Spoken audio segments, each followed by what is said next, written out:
uDavide wathi, usekhona yini osele endlini kaSawuli ukuba ngimenzele umusa ngenxa kaJonathani na? Kwakukhona endlini kaSawuli inceku egama layo linguSiba. Bambizela kuDavide. Inkosi yathi kuye, unguSiba na? Wathi, inceku yakho inguye. Inkosi yayisithi, akusekho endlini kaSawuli noyedwa engingamenzela umusa kaNkulunkulu na? uSiba wathi enkosini, uJonathani unendodana elunyonga ngezinyawo. Yathi inkosi kuye, iphi na?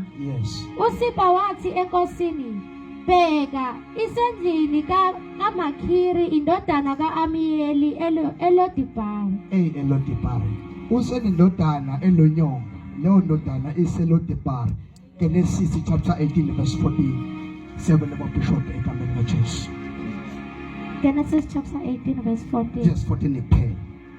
Kukhona into emehlula uJehova na? Ikhona yini into emehlulayo uJehova na? Ngiyakulithandaza sisi. Izwi lakho lingcwele liphefumulelwe nguwe uNkulunkulu wethu onamandla wonke.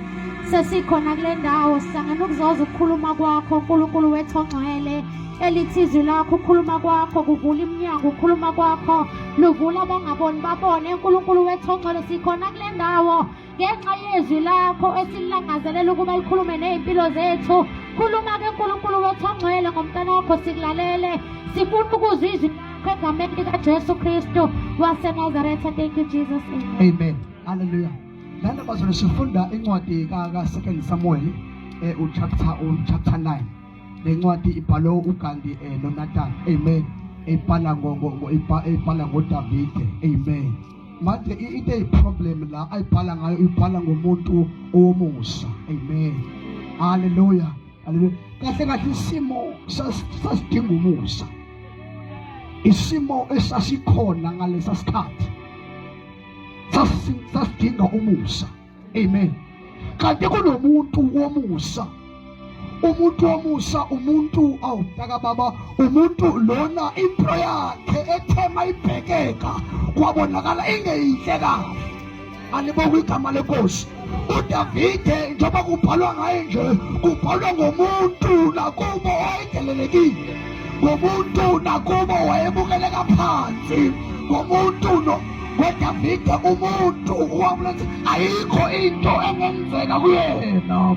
Awulithi iBhayibheli kusho uDavide esele la khona ehlangana leNgonyama eyithwangula. Awubaza ukuthi uDavide khona, uDavide selongwa lusene, uDavide ehlangabezana ney'nkinga. Haleluya. Impilo kaDavide yayingeyinhle kahle, kodwa isandla sikaJehova sasiphezu kwakhe. Isandla sikaNkulunkulu sasiphezu kwakhe. uDavide wayephuma yolusa, elusa izimvu sikababa, eshiya konke ekhaya pholusa. uDavide wanganaka ukuthi udlala wenza ngasiphi isikhathi, kodwa wakumele sihambe olusa iy'nkomo zikababa. Amadodana kababuJese ababa wakhe wona ehlele ekhaya, emukelile ekhoselekile, ubaba baphekile. Kodwa umuntu womusa wayesendle, umuntu womusa wayebhizi. Impilo yakhe yayingahambi kahle, impilo yakhe yayingemnandi kuyena, ngoba umuntu womusa kuba khona izinto ezingahambi kahle phezu kwakhe, kodwa ngoba umusa wesiyamgcina.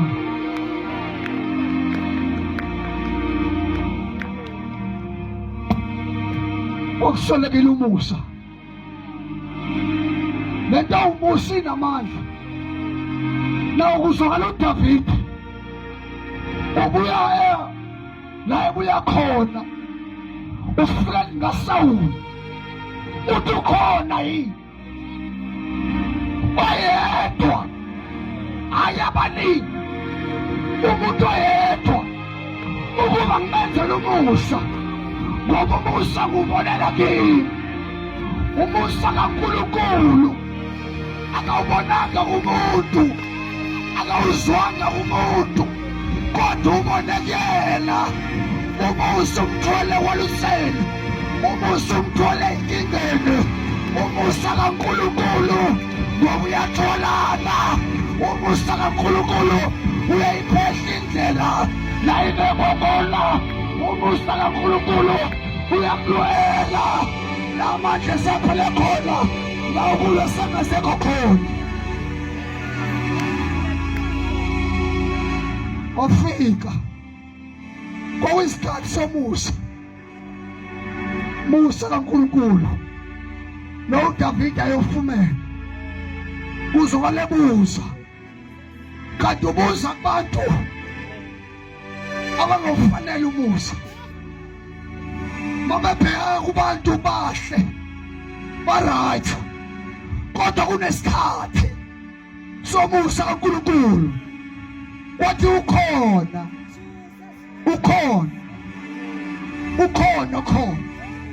ngoba umusa usebenza kona umuntu usehlulekile, ezama izinto zingenzeki, ezama uku-aplya engatholi lutho, ezama ukuphila egula engaphili. Umusa kaNkulunkulu ufela sekuthiwa sekuqediwe khona, sekuthiwa sekuphelile, ayisekho into engenzeka kulo muntu. Kanti umusa ufuna umuntu oseledepha. Lithi iBhayibheli ukhona indodana kaJonathani, nayo noma ikhona iseLodipha. eLodipha indawo yabantu abahlelwe ikhepha, indawo yabantu abangenagama emphakathini. eLodipha indawo yabantu abafileyo bephila. eLodipha la khona sekuthiwa sekujwajiwe, sekuphelele ngomuntu. Kanti umusa uyampheka uMefibhoshethi.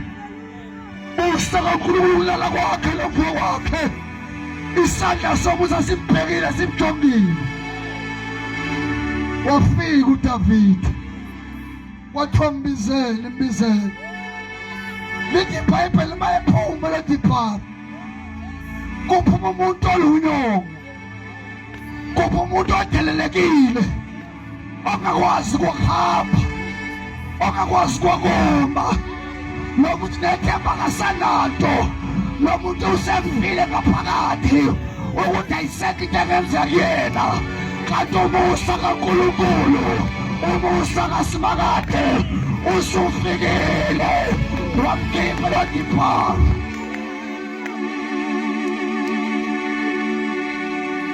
Umusa kaThixo ufika kumuntu esekuthiwa kuphelile ngayo. Umusa kaThixo ukwazi ukukhipha umuntu esengcwatshiwe ephila. Umusa kaNkulunkulu. Simemezela igama lomusa, simemezela igama likaNkulunkulu, simemezela igama likaJesu. Nathi sibona sime ngalo musa, nathi sibona sihamba ngalo musa, nathi sibona siphila ilo musa kaNkulunkulu. Musa wakhe wafika eLodipha. Kwakufika umuntu odelelekile, kufika umuntu amagama aphezu kwakhe, umuntu ofe ephila, umuntu angasazi ukuthi igama lakhe liwubaluleka bani.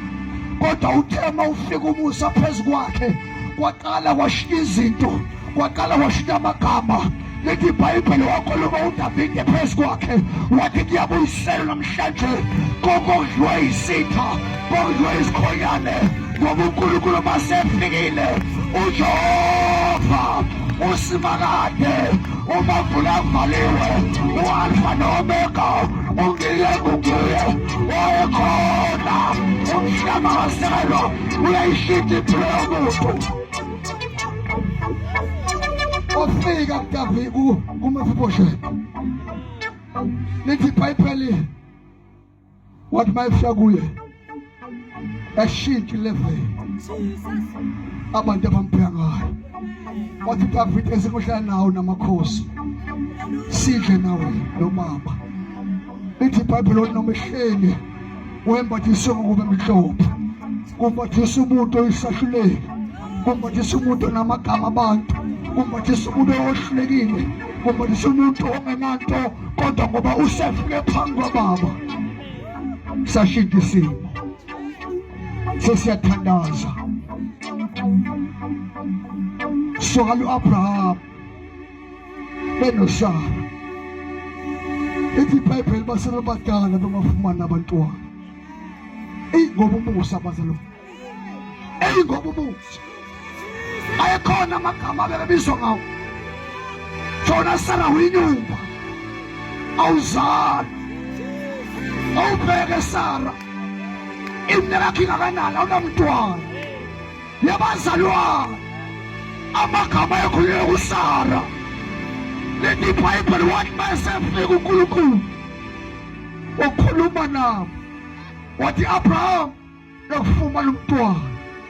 Lithi iBhayibheli bahleka nonkosikazi wakuSara, kuthi awu kodwa baba wasekhaya sesibadala kangaka, sesiyimpunga, umntwana engekho kanjani? Kanti isimo siyenza ukuthi labantu baxoxa bobabili, sasesiyangenelela. Uthi lithi iBhayibheli kukhona yini okumehlulayo uJehova,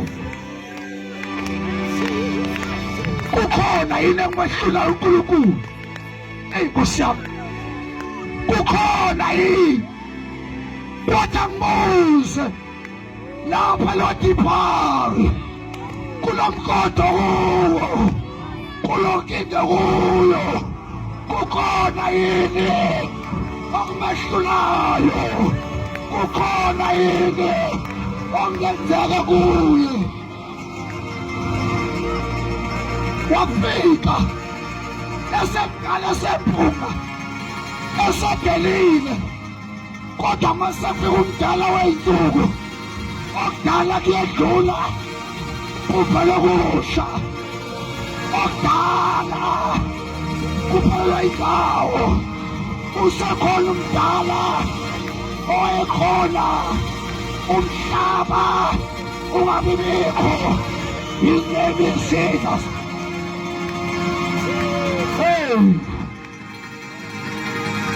Wapheka impunga endala, seyilahlile ithemba. Inkinga yayinabo abazulu. U-Abrahama wayethempelini, enza izinto zendlela, kodwa manje inkinga yakhe abantwana wayengenayo.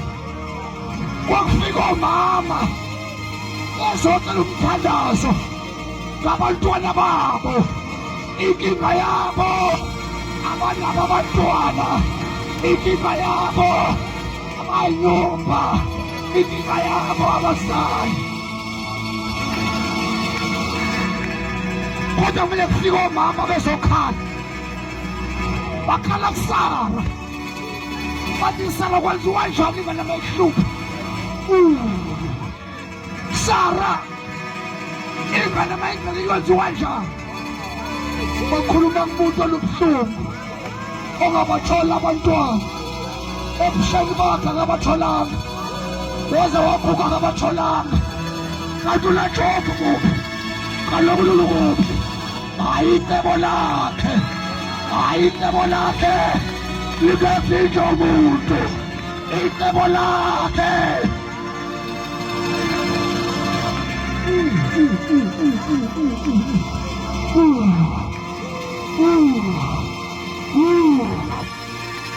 Ukhona ezile kwabezokala nenkinga zakhe, kanti abazi ubishile kuzona nawe. Uphakathi ey'nkingeni, kodwa ukhombisanga lokho. Ukhona uthwala nawe, ukhona. uDavide ukhona inosele ukuba kumenzele umusa. Ngenxa kaJonathan sesiyathandaza. Intoni emehlulayo? Intoni emehlulayo? Yazi ngingayikubeka kuphi? Usuwaxoxa ngayo nomakhelwane, wasekhuluma ngenkinga yakho, iphutha lenzima, uxoxa ngayo kumuntu inkinga yakho, awuyisanga kulo oyazi kangcono, othe izulu lakhe nginemicabango emihle ngawo. uyixoxela abantu wangaye uNkulunkulu kodwa tonight siyisa kuyena. Ikhona into emishulayo, ikhona into emishulayo, ayikho into emishulayo uNkulunkulu. Sesiyathandaza, sesiyathandaza, sesiyathandaza, sesiyathandaza. Yeza ukuthi ukhona, ya yeza ukuthi ukhona. Awubheke inkinga yakho isiyaphela namhlanje. Kukhona into kumishulayo.